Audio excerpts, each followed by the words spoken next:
Bonjour, aujourd'hui nous allons faire des muffins chocolat banane.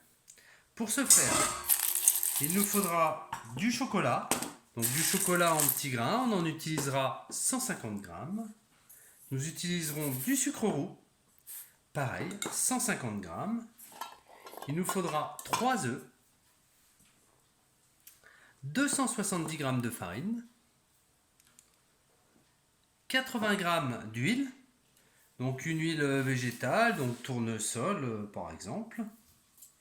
Nous utiliserons de la crème fraîche liquide, donc on en utilisera un pot, 200 grammes, soit 20 centilitres.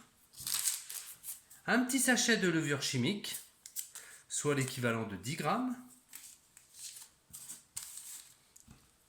2 bananes. Hop. Il nous faudra aussi de l'arôme vanille. Donc là, j'utiliserai un petit concentré de vanille. Donc ça, on utilisera 2 petites cuillères. Et une petite pincée de sel. Je vais ajouter mon huile.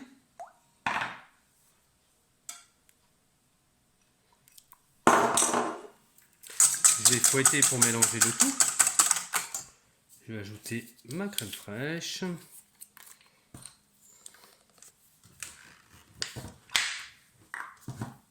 Mes 2 cuillères d'extrait de vanille. 1 et 2. Je mélange tout. Rajoute une pincée de sel.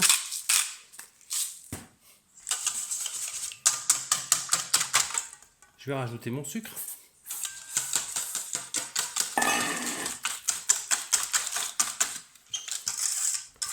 Voilà, le sucre de cassonade, ça va donner un petit parfum très très sympa. J'ajoute ma farine.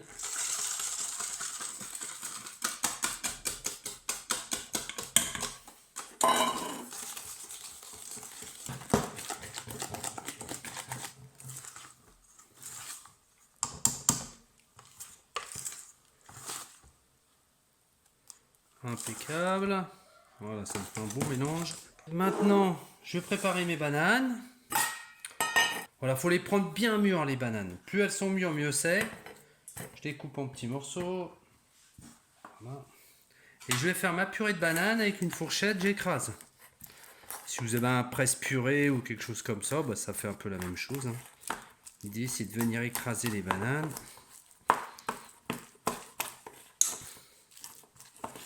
Voilà, on va faire une petite purée.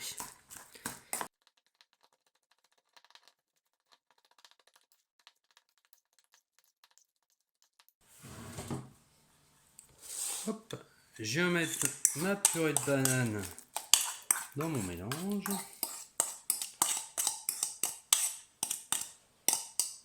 Voilà.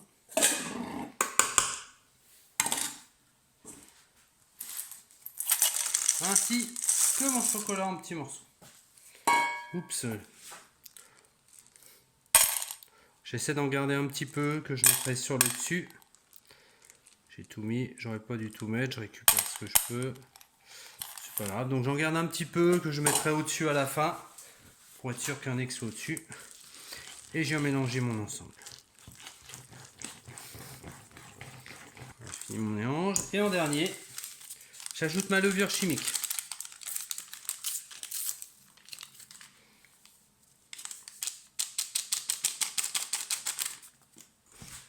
Et je me refais bien mon petit mélange.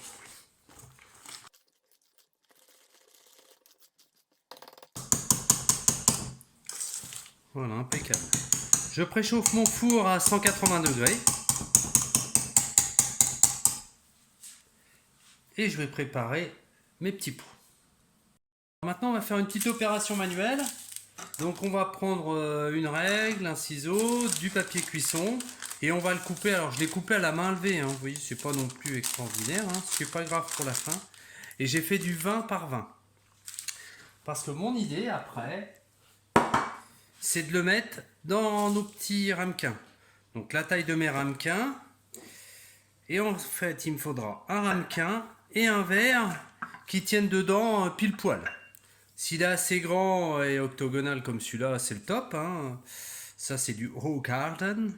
Mais un autre type de verre fera exactement l'affaire. L'idée c'est qu'il puisse rentrer dedans et qu'il me fasse un repère.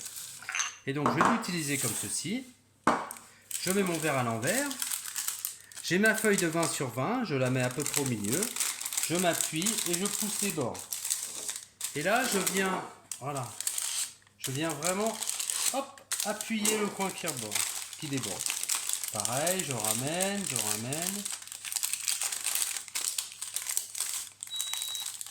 Et j'appuie sur tous mes bords. Voilà. Voilà.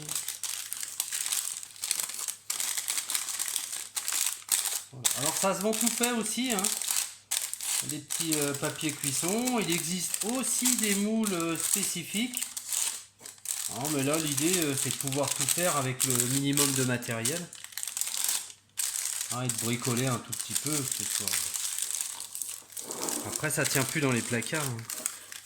Hop, et je viens le mettre dedans. Et voilà. J'ai ma petite tulipe de papier.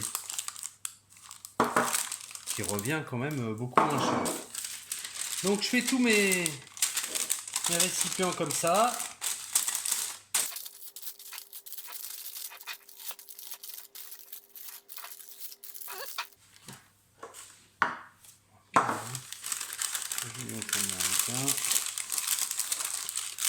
Voilà, impeccable. Voilà, j'écarte bien les bords. J'essaie de bien le coller au fond et d'écarter un petit peu les bords. Donc ça va remonter, mais l'idée c'est que ce soit un petit peu plus facile pour mettre mon appareil. J'ai déjà en faire un. Donc je prends mon appareil, je vais le prendre avec une louche. Voilà, je mélange bien pour mettre le tout. Hop, j'essaie de pas en mettre partout. L'idée c'est d'en mettre qu'au centre. Vous voyez, avec le poids, ça vient tout de suite au fond. Voilà, et j'arrive un petit peu en dessous du... Voilà, je me suis mis ici. Si on regarde, j'ai quasiment rempli mon ramequin. Donc je fais monter les papiers. Et celui-là, il est prêt. Donc après, hop, j'ai gardé quelques petits pépites. Je mets 3-4 pépites au-dessus pour être sûr qu'il y en ait au-dessus. Et je remplis comme ça tous mes petits ramequins. Voilà, moi j'ai réalisé 8 petits muffins qui vont faire entre 120 et 150 grammes. Je dirais qu'ils sont autour des 140. Donc maintenant je vais les mettre au four, je les enfourne à 180 et je suis parti pour 25 minutes. Je regarderai un petit peu, peut-être qu'on jouera un petit peu avec le temps selon le four et selon mes moules aussi. Les moules ça joue aussi à la cuisson. Des fois ça va un petit peu plus vite ou un petit peu moins vite. Voilà, les muffins sont cuits, ça a été un petit peu plus long, on a fait 43 minutes de cuisson. Mais ils sont très très jolis, on va les laisser bien refroidir avant de les déguster.